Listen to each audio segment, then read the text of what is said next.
Good afternoon, everyone. Thanks for joining us today for EPA's Grants webinar series. My name is Shanika Snipe, and I'm a training specialist with the Office of Grants and Debarment.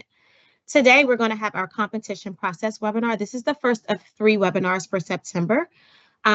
Our grants competition advocate, Elizabeth January, typically presents. She's unable to be with us today. However, she did do a pre-recording so that you guys will still be able to participate in learning all of the new and updated information for the competition process. If you joined us in the past June competition webinar or possibly the March or both, you know that it's typical for Elizabeth to do a pre-recording and then she comes on at the end to do a live Q&A. However, today will be slightly different. Today we will do a pre-recording, and I do want to note this recording is an updated recording, and so it's not the same recording from the March webinar or the June webinar. Please note that because this is technology, there could be some lag here and there. It's totally normal. Don't be alarmed that may or possibly will happen. And we are so excited to have you to join us for today. I'm going to turn it over to Victoria, who's going to go over the housekeeping slides and to get us started for today. Again, thanks for joining us, guys. All right, so before we get started, let's review a few housekeeping tips. First tip, maximize your browser window to make sure you can see all of the controls. This is especially important if you want to use the closed caption feature. Your audio is controlled by the device you are using to join this webinar, for example, your cell phone/smartphone, desktop computer, or tablet. If you're experiencing trouble with the sound or audio, turn up the volume on the device you're using to join. Make sure your device is not muted. If that does not work, make sure that your broadcast is not paused by clicking the spacebar or anywhere on the screen. We are using the Microsoft Teams live event platform. This is like a live TV broadcast. You will be able to hear me and see the presentation. However, you can engage with the EPA team by sending in questions. Use the Q&A panel located at the top right of your window. Click Ask a Question, which will direct your question to the moderators. This webinar will be conducted in English, and closed captions are available in Arabic, Chinese, English, Filipino, Spanish, and Vietnamese. On the bottom right corner of your window, click the CC button to turn on live captions. Use the tool button right next to the CC button to select the language.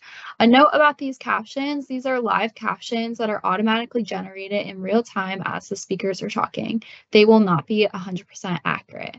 Lastly, a recording of the webinar and list of today's questions will be made available on the competition process webinar webpage. If we don't get to your question before the end of the webinar, it will be answered and included in the list of questions. Now I'm going to switch over to the recording, which may take just a moment.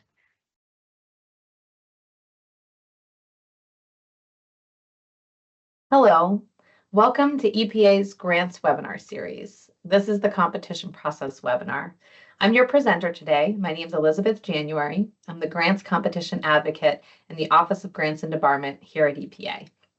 Today, I'm going to be taking you through an overview of the grants competition process at EPA. If you are a frequent viewer of our webinars, we do have these roughly every 3 months. I want to give you a heads up that this one's going to be a little different.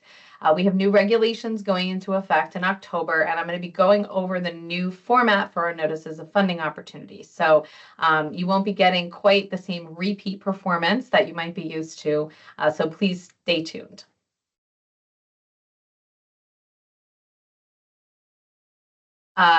Before we get into the presentation proper, I want to highlight some things for our audience here right at the start in case not everyone can stay till the end.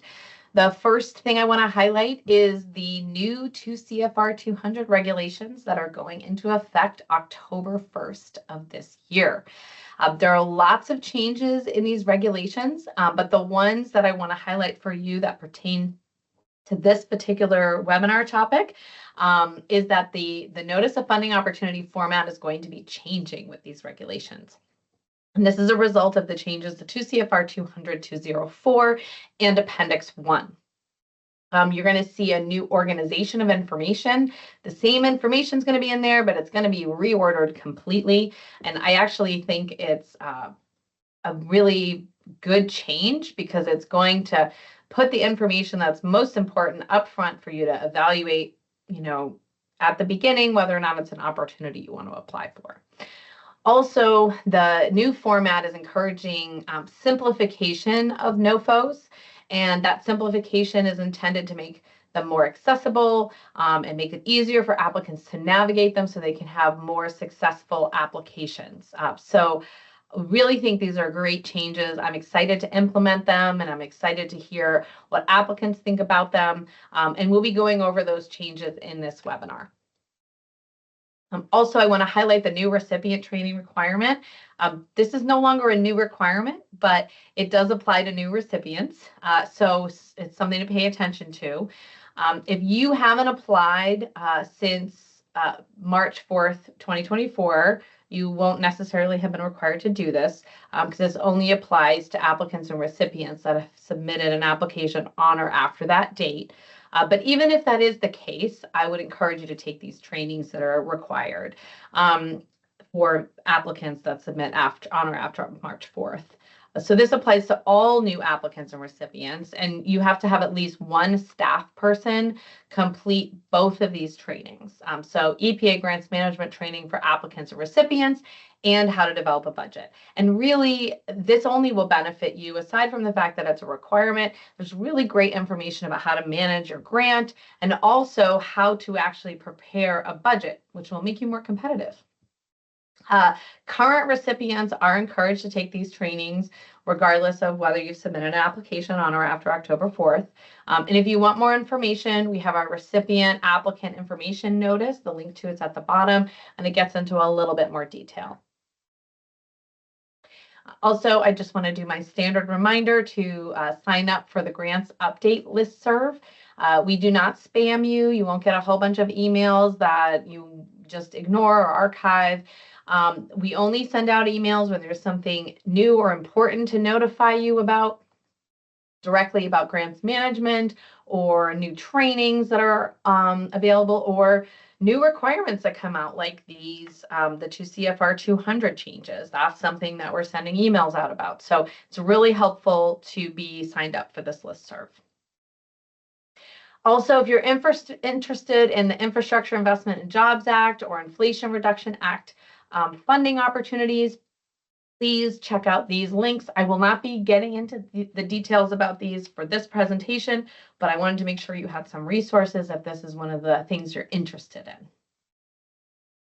Okay, I'm going to get into a little bit more detail about the trainings that are required. So that first one that I already mentioned, the grants management training for applicants and recipients, it is a bit long, but it's broken up into 6 separate modules so you can do it at your own pace, but it also helps you through the process of applying for a grant. Really useful information. And even if you've taken it in the past, we do update it. I encourage you to take it annually if that's something you can make time for, just to make sure you're up to date on all the most recent things. The how to develop a budget training is also a really great training to take, because budgets can get really complicated depending on what you're doing with them. And there's a lot of rules and regulations around budgets when it comes to federal grant funding. So taking this training will really help demystify a lot of that and make you feel like you have more of an understanding of how this all works. It's broken up into 4 different modules. So again, you can take it at your own pace. And it's a required training anyway, so you might as well take it before you apply so that you're getting the benefit of it while you prepare your application. Okay, so now we're going to talk about the main topic of our presentation, which is the competition process. Okay, this is the very high-level overview of the competition process at EPA. So EPA will prepare a notice of funding opportunity. You'll hear me call it a NOFO throughout this webinar. We'll post that NOFO on grants.gov and usually a program website as well. Then you will prepare your applications, submit them, and we receive them. Then we take all the applications we receive, we evaluate them, we make selections, and then after we make selections, we will issue grant awards to those selected recipients. Just a side note, one thing we will do before we actually award the grant to you is we will be checking the Federal Awardee Performance and Integrity Information System, or FAPIS, to ensure that the applicant organization is qualified to accept the grant. So just something to be aware of. Okay, finding competitive opportunities on grants.gov. Grants.gov is where EPA posts all their federal or all their competitive funding opportunities. So you don't need to mess around with going to random program websites. Just go to grants.gov. That's where you find all the opportunities. Information about the opportunities is also posted on grants.gov, like the synopses, which has the funding amounts, the eligible entities, submission deadline. Something to be aware of is EPA funding opportunities. We almost always will tell you to see the NOFO for eligible entities, because we have some eligible entity types that are not typical and are not part of the grants.gov drop-down menu. So instead of providing you inaccurate information through that, we just tell you to go look at the NOFO. I understand it's a couple extra clicks, but that way you're getting the accurate information up front. You can search these opportunities by assistance listing number, keyword, agency, type of entity. So if you already know the types of programs you're interested in, you can just search on those. If you're not really sure, you can use keywords, whatever works best for you. And I'm going to talk about a little bit later about how you can sign up for automatic notifications of opportunities. So this is the grants.gov landing page, or it may look a little bit different now, but this is generally how it looks. And you're going to want to click that search grants option on the menu across the top. When you click on that, a page like this will open. It can be a little overwhelming at first, which is why I want to just point out to you on the left-hand side is where you can put your search criteria. So you can put in keywords. You can, if you know the funding opportunity number, you can put it there. If you know the assistance listing number, they say CFDA number, that's what it used to be called. You can put that in there. And you can also filter with additional criteria. So I have agency pointed out there. So if you know you want to apply to EPA, you can filter all the opportunities by the Environmental Protection Agency. So this is a really, really useful search engine. As I mentioned already, we post all of our opportunities on grants.gov, but we also will post them on program office websites, so you can get familiar with the program office websites, and you might find opportunities there as well. But they all are listed on grants.gov, so don't worry. If that's where you're looking, that's the right place.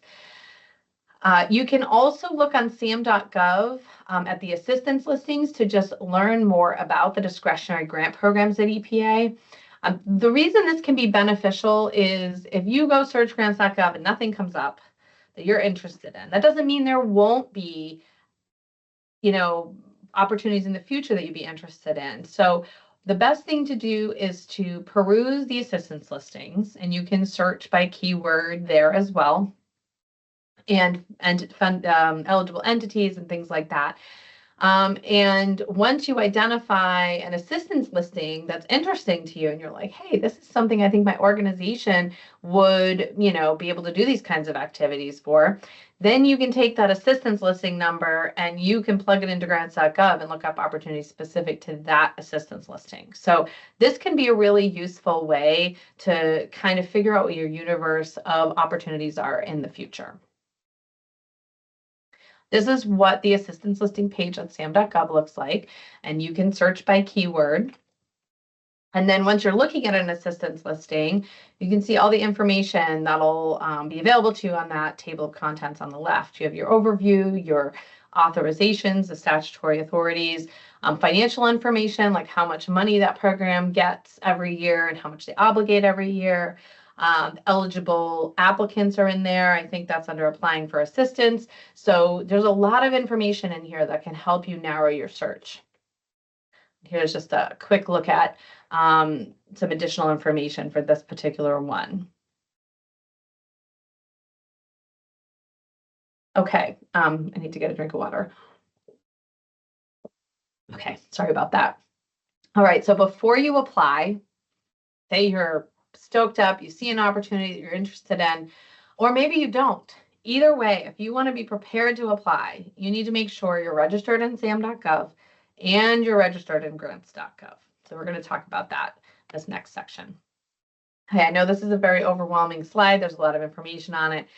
The intent behind this is so you have it later to look at. So you can download this presentation off our webinar website and read this in fully, but I'll give you the Cliffs Notes version right now. When you apply for SAM.gov registration, one of the things that you will receive is a unique entity identifier, and that's commonly referred to as the UEI. Now, you need a UEI to apply for federal funding. You also need a UEI to be a subawardee.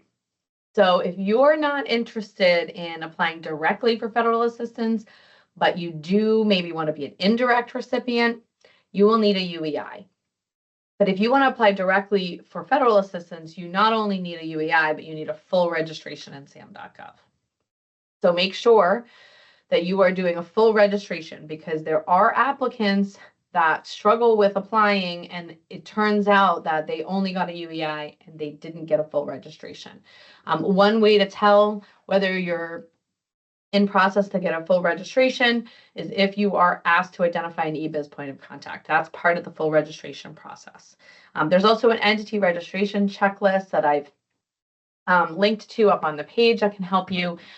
So please familiarize yourself with the process so you don't get caught off guard and unable to apply. Also, if you don't already have a login.gov logon, I'd encourage you to get one. It's a way that the federal government is trying to make it easier to keep track of different logins across federal platforms.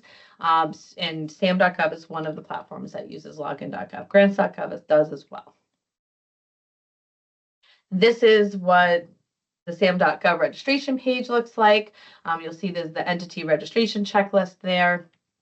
And you can see there's a kind of a timeline or a process chart there for you to see what parts you'll have to go through to even begin registration. This can take a month or more. So I cannot stress enough, do not wait to register in SAM.gov. Even if you don't have an opportunity right now you're interested in, register in SAM.gov so you're ready when there is one you're interested in. Once you have your SAM.gov registration, the next step is getting your grants.gov registration. So we have some links that can help you see the process for getting a grants.gov registration. It should be a little less burdensome than the SAM.gov registration, but something I want to really emphasize is that registering is not the end of the grants.gov registration process, which I realize sounds silly when I say it out loud, but once you're registered, you have to identify roles within your organization and within the registration so that you can actually apply for a grant. Only authorized organizational representatives can click that apply button. So your eBiz point of contact needs to make sure to identify some AORs so that you have people that can click that apply button. And if you are in an application trying to submit it and it's not letting you, it's probably our submit button. I called it the apply button, the submit button. If you can't hit that submit button, it's because you're not an AOR. So just make sure all of that is sorted before you need to apply. It's a really common issue that we see. Also, if you're trying to register your organization or you're trying to create a workspace for an application or an opportunity and you're getting a bad request error, it might be related to the fact that there aren't enough or the right roles assigned in your organization. If you run into a bad request error, please call the grants.gov support line. They will be able to help you and tell you why you're getting that error and how you can fix it. Let's see, I think that covers all the things I wanted to highlight. There is a how to register with grants.gov video that's very helpful, and there's an applicant registration page that takes you through all the steps as well. Please use these resources. They are immensely helpful. Okay, so you're registered on SAM.gov. You're registered on grants.gov. What are some other things to be aware of? The first one I alluded to earlier, subscriptions.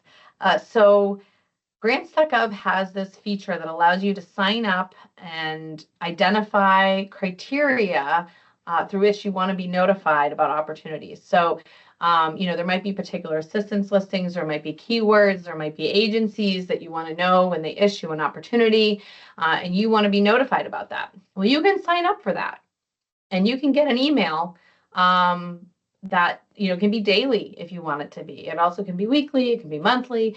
But you can get an email that tells you all the new opportunities that fit your criteria that have been published. And I really strongly recommend this because you want to know the minute that opportunity is published on grants.gov, so you have the maximum time to prepare your application. So I really, really encourage you to look into this. If my pitch was convincing, the way you're going to go ahead and do that is on the grants.gov webpage, you're going to click on Connect and then Manage Subscriptions. And that's going to take you to a page like this. It may have changed a little bit since I took this screenshot, but it essentially be the same idea where you'll identify what you want to get notified about. And the beauty behind that is you won't get spam, you won't get emails you're not interested in, you'll only get the ones you actually want to receive. So please look into this if you haven't already. Okay, so let's see, you found the actual opportunity you want to apply for. How do you do that? Well, when you're on that opportunities page, there'll be a red apply button that'll show up, and you'll have to sign in. So that's why you have to have a registration. You have to have an account with grants.gov. But you'll click apply, sign in, and then generate a workspace. A workspace is the only method to submit an application unless your organization has a system-to-system connection. And if they do, you should know that already. Otherwise, majority of applicants are applying through Workspace. And the Workspace is specific to the opportunity you're applying to. So you need a workspace unique for every opportunity you're interested in. What's wonderful about that is you go to that workspace, you know it applies to that opportunity. It has all the forms you need for that opportunity preloaded. And once you fill out those forms, you can reuse them in other workspaces. So for forms that have a lot of information to enter, like the SF424, yes, you'll need to update some of those fields every time you reuse it, but a majority of the information will probably stay the same and it'll save you a lot of time. Similar argument goes for the EPA Form 4700-4. There's a lot of questions on that one as well, but generally once you fill it out, it should be reusable across, as many workspaces as you need it to be. Workspace also allows you to run error detection reports to see if there's any errors in your application. And it's really good if you have connectivity issues. It's generally supposed to be low bandwidth and make it easier for you to apply. Something else that's a great feature that I neglected to mention is it is collaborative. So you can have multiple staff people working in there at the same time, on various tasks they've been assigned, and it's simultaneous, so you don't have to worry about waiting till someone else is done before you can work on your form. Everyone can be in there at the same time. There's a couple links up there. One is just general information on Workspace, but the other is Workspace video series, which I really recommend watching. Grants.gov has a whole YouTube channel that has lots of, distinct short videos, only a couple minutes each, and they'll take you through, it'll take you through the various important pieces of Workspace, some things you may not even be aware of. So just go check out their YouTube channel. Here's just some other resources. I'm trying to put them all in one place for you. In general, how to register to apply for grants, overview of workspace information, like I just mentioned, other applicant resources associated with grants.gov, a link to grants.gov's YouTube channel. And then there are some EPA specific resources at the bottom, the link to subscribe to our listserv, our link to our grants webinars where you can find this presentation and a recording, and then also our general EPA grants website. Okay, so now we're going to get into preparing an actual application. Each NOFO is unique to that particular program, so it's important that you read each NOFO carefully. Now, EPA is instituting a NOFO template where we're going to have a lot of the information that should be the same for every program is going to be the same for every program, but there are still going to be sections that will vary widely from program to program. So it's important that you read all the instructions cover to cover. Things that are of particular interest, eligibility information, make sure you're eligible, deadlines. It's important to make sure you have enough time to actually prepare your application, what application content you'll need to prepare, what review criteria EPA will be using to evaluate your application. These are all really important pieces of information. I've also included a link to our competition policy. This policy is what governs how we run our competitions at EPA, and it's really important to EPA to have transparent competitions that are open and fair, and this policy lays the groundwork for that. There's also some technical assistance available. I'll get into, there's a few, rules that EPA has about providing assistance to applicants, but these opportunities, and then there are others that come and go, are ways for applicants to get assistance in a fair way to apply for grants at EPA. So definitely check them out. That top one, Environmental Justice Thriving Communities Technical Assistance Centers. You might have heard them referred to as the TICTACs. And then there's also the Community Change Grants Technical Assistance Program that you should check out. Okay, now we're going to get into the actual notices of funding opportunity, and this is where all those changes are from CFR 200. All right, so as I already mentioned, from October 1st on, we're going to have a very different format, different and better format, in my opinion, due to the update to CFR 200. I've outlined the new format from sections 1 through 9. One thing that I want to draw your attention to is some really key information is up front at the very top to help you decide whether you even need to read any further. So very basic information is the first section, and then eligibility. Am I even eligible to apply? So very important information, and now it's right up front. So it'll hopefully make it easier for you, to save time, not, reading opportunities that don't even apply to you. The first section, I want to point out the link at the top, Appendix 1 to Part 200. That's where all of this format information is taken from. So if you want more context or want to read the regulations supporting this, please, I encourage you to check it out. I know regulations can be a bit dry to read, but it's important to be familiar with them and understand how to navigate them, because you do have to know them, or at least be able to look them up and read them when you have a grant award. So, this is a way to kind of ease into it if you aren't already familiar with regulations. So this section 1, like I said, is basic information. It's only going to be, I think, a page. It'll have a short, plain language summary of the program, how many grants we're going to award, how much money we're going to award, who the agency contacts are, and some key dates, like when your application is due. So really key information, but also pretty basic. Section 2 will take you through the eligibility information. So these are the requirements that you need to meet to even be eligible to be evaluated. So there'll be who can apply, what types of entities, whether it's a state or a nonprofit or a tribal government. That's where you'll find that information. If there's any cost share required, it'll say one way or the other in the cost share section, whether it's required or if it's not required. Cost share is when the recipient needs to provide a portion of the budget. So for example, if your budget is $100,000, you would need to, and it had a 50% cost share, you would need to provide $50,000 of your own money or in-kind assistance to be eligible for that grant. This section also includes any additional restrictions. So these are restrictions like, that you need to address certain project categories or priorities. That might be additional eligibility requirement. There might be an eligibility requirement to include a certain amount of subawards. Some programs require a minimum of subawards to be given out. So these are, this section is pretty critical to pay attention to because if you can't meet these requirements, we're not even going to be able to evaluate your application. If you have any questions about the eligibility section, please reach out to the point of contact. That's one of the things they're there for, is to help you figure out if you're eligible.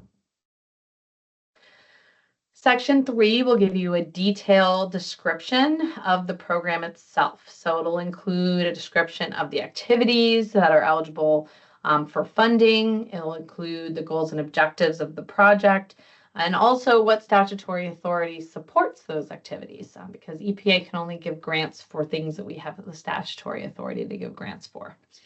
So there'll be a lot of information that'll probably be a big part of the NOFO is going to be in section 3. It's where you're going to find the most detailed information about your actual project that you'd want to, or the project that you should be proposing to be competitive. Section 4 is application contents. So this is where you're going to see the list of forms and the project narrative requirements, any formatting requirements like margins or font size or page limitations. And there might be additional documentation required in addition to, the typical application materials. So you're going to find all that detailed in this section. And you're going to want to read it very carefully, because typically section 4 is going to be where you're going to get a lot of detail about what information needs to be included in order for you to be effectively evaluated. So if you're not evaluating, or if you're not being responsive to the material that needs to be submitted and the types of things you're supposed to be covering, you're probably not going to be scored very highly. So please read this description or this section very carefully. Section 5 will include submission requirements and deadlines. So the SAM and grants.gov registration requirements, the actual deadline for the application, and any specific submission instructions that you need to be aware of. So another very important section. Okay, section 6 really goes hand in hand with sections 3 and 4. Section 3 was the program description, and section 4 was the application requirements. So your application will need to be responsive to the review criteria that are listed in section 6. So if you're going to be evaluated on how well you demonstrate something, but the application you submit doesn't address that at all, you're not going to get a good score. So reading the evaluation criteria before you prepare your application is critical, because you need to make sure you're responding to those criteria so the reviewers have something to review. It's also going to indicate what other factors might be taken into consideration. For example, a national competition might want to make sure that they're distributing the funds and the grants, as equally as they can across the country. Now, it's still dependent on what quality projects they get, but if they get a bunch of quality projects in one part of the country and only a few in the other, they're going to be trying to prioritize to make sure that they're getting a geographic distribution. Not every program has that as a priority. I'm just using that as an example, but you'll want to read those other factors just so you can be aware of the other things being taken into consideration when selections are made. Section 7 is information about award notices. So once you are selected for an award, that is not the same as receiving an award. There's actually an additional review process between selection and award. So when you get that selection letter, please stay tuned, because you don't have the award yet, so don't start spending your money. So section 7 gets into more detail about what to expect in terms of an award notice. Section 8 is post-award requirements. So these are things you don't need to worry about until you get an award, but we like to include them in the notice of funding opportunity, because you're applying to this grant. If you get it, these are things you are going to be expected to comply with. So we want you to have an idea of what's coming down the pike. So we'll have a link to the general terms and conditions that we put on grants. We'll have details about what kind of reporting is going to be required, what level of detail, the frequency, and that's really important because, you know, reporting is a critical part of managing a grant award. So it's important that you understand what the expectations are going to be if you get that grant award. And finally, the last section is other information. So this is just going to be where we'll put information that doesn't fit anywhere else. Generally, I don't expect that there'll be much in this section, but it is going to have some information in it, so you should read it to make sure you're not missing any important resources. Okay, modifications. So our notices of funding opportunity are open anywhere from 45 days to a year. So changes can happen in that time, or, you know, we might get a lot of questions from applicants about a specific thing and realize we need to clarify things in the notice of funding opportunity, which would require an update. So if we change or update a NOFO, that will get posted on grants.gov, that modification, along with a summary of what the changes are. It is important that if you apply for an opportunity, if you're going to apply for an opportunity, you should sign up to receive notifications about changes to that specific opportunity. That way, when we do a modification, when we send out the blast notification to everybody that's signed up to receive one, you will get one. And sometimes these are critical notifications or critical changes that might impact your application. And if it does impact your application, or it's likely to, EPA takes that into account in terms of the timing of the modification. So if it's kind of close to when the applications are due and it's a significant change, we'll often extend the due date to allow for applicants to, you know, really take that into account when they're revising their application.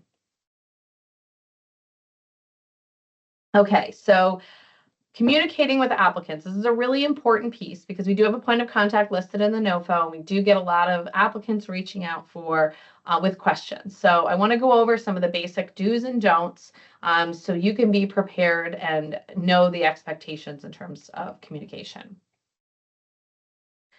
So first, I want to point out that Section 11 of the competition policy is what really sets the groundwork for all of this.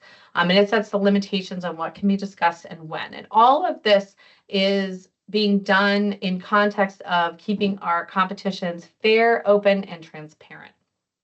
So please make sure to keep that in mind anytime you're frustrated with the responses you're getting from EPA. Be proactive about is with answering questions. So they'll post Q&As on their website, or they'll have webinars where all applicants will be able to attend so they can answer questions that everyone can benefit from. And it's really important that all applicants are getting the benefit of information being shared. So other things that we can do, in addition to answering questions that we make available to everybody, is we can answer questions about eligibility. We don't want you wasting time preparing on an application any more than you want to. So we will do our best to clarify eligibility or threshold requirements. So please reach out if you're unsure whether you or your activity that you're proposing under your application is eligible. We're here to help answer those questions. We can also clarify administrative aspects of the proposal. So if there's instructions that are unclear to you and you're not sure how to navigate them, definitely reach out and ask. And just in general, if pieces of the NOFO need to be clarified, you're confused about something, definitely reach out. And if there are confusing aspects of the NOFO, we will update it, do a modification to the NOFO, and notify everyone so that everyone can benefit from that clarification. What we cannot do is write your applications for you or even review and comment on them. And that extends even to you asking, hey, does this project sound like a good idea? Or is this a project your program would fund? We can't answer that question. You need to read the NOFO, figure out if it's a good fit. It wouldn't be fair for us to comment on whether or not your application would do well when there are other applicants that are not getting that benefit. Also, we can't provide information that's not in the NOFO. So if you're asking for additional information and it's not in the NOFO, we're not going to be able to provide that to you. And again, this is to prevent providing any kind of competitive advantage to an applicant or a group of applicants. So keep that in mind. We're trying to keep everything fair and make sure everyone has the same opportunity to apply. Once we receive all the applications, we're going to determine whether they're eligible or not. And then the ones that are eligible, we're going to apply the Section 6 criteria to evaluate them and score them. And then the selections will be based on the ranking and any other factors that are listed in the Notice of Funding Opportunity. Once we make selections, applicants that are ineligible or determined not to be selected will be notified within 15 days of not being selected or being deemed ineligible, and then that applicant will have 15 days to request a debriefing. We highly recommend requesting debriefings because they can provide you with valuable information about what you did well on your application and what you could have improved in your application. So this is the time we really can give you personal feedback on your application. So definitely, if you have the ability to request a debriefing, all applicants that aren't selected are offered debriefings. And then if you are selected, you will be contacted and informed of that, and then you will be given the next steps on how the program wants you to proceed. I mentioned this already, but selection is not approval to begin work. You have not received an award yet. Only a notice of award signed by an EPA award official legally obligates the federal funds and indicates that the recipient can begin work. If you are unsure about this at all, reach out and ask for clarification, please. That brings us to the end of the content of our webinar. Now is the time to ask questions. So if you've entered some into the chat, they'll hopefully have been being answered during my presentation. If there are any questions that haven't been answered, or you think of some that you didn't think of during the webinar, this is the contact information for the Grants Competition Advocate team at EPA. So you're welcome to reach out to any one of us. My contact information is at the top, but we're all available for questions. So please reach out and ask any questions that you might have. I really appreciate your participation today, and I look forward to hearing any feedback you might have. I guess that's something else I should mention. If you have any feedback about the webinar, please reach out and let us know. We're happy to accept constructive criticism. If there's some things you wanted to hear more about or less about, please let us know. We are here to help you, so any feedback you give us will just help us do a better job at that. Thank you again for your participation, and check back again in a couple months. We'll be having another webinar soon. All right, that is the end of the recording. I'm going to go ahead and just share this contact info for another minute or so you can write it down if you need it. Liz, in her recording, did a really great job at wrapping us up, but we just wanted to reiterate that if your question did not get answered today, I think most have been answered, but we will be compiling all questions and responses, which will be posted in an FAQ document on the EPA website in the coming weeks. I do see another few questions coming in now, so we'll see if we can get those answered. So please submit any more questions you may have in the next 30 seconds or so before we close out the webinar.